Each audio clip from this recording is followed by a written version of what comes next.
Social মিডিয়ায় এখন তোলপাড় চলছে অন্নপূর্ণা ভাণ্ডার নিয়ে।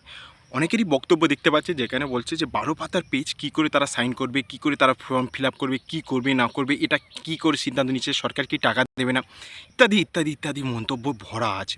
আচ্ছা, সবার আগে সব কিছু ভিডিও শুরু করার আগে এইটুকু বক্তব্যের উত্তর দিতে পারবেন? যদি আপনার ট্যাক্স পেয়ার মানি কোনো বাংলাদেশি নেয়, যদি অন্নপূর্ণার ভাণ্ডার যেটা মেয়েদের সশক্তিকরণের জন্য দেওয়া হয় সেটা যদি কোনো পুরুষ নেয়, আপনি কি খুশি হবেন? হবেন না, না?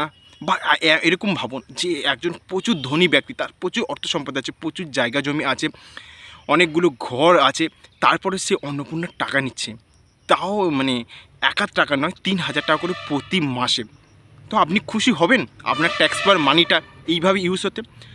এখন সরকার কী করছে যে ১২ পাতার একটা পেজ তৈরি করছে যেখানে সব কিছু ডিটেলস রাখছে, যেখানে তোমার কটা বাড়ি, তোমাদের কত সম্পত্তি আছে, কি আছে এক্সট্রা বা স্বামী কী করে, এই সব কিছু ডিটেলস এখন নিচ্ছে।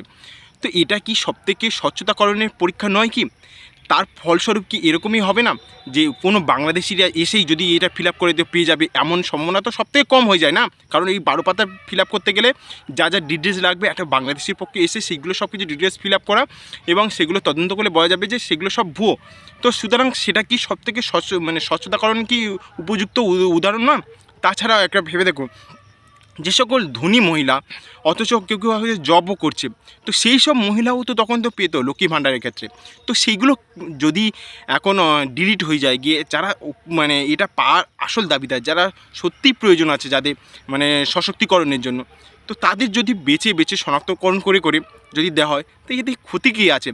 হ্যাঁ, ১২ পাতা অনেকটা দীর্ঘ মানে সময় লাগবে, কিন্তু সরকার বারবার প্রতিশ্রুতি দিচ্ছে যে ধৈর্য ধরুন, প্রত্যেকের ফর্ম ফিল আপের জন্য উপযুক্ত ব্যবস্থা করা হবে এবং আপনাদের বাড়িতে পর্যন্ত কোনো না কোনো প্রতিনিধি যাবে যে ওইটাকে ফিল আপ করতে সাহায্য করবে। তো তারপরেও এত প্যানিক কিসের জন্য?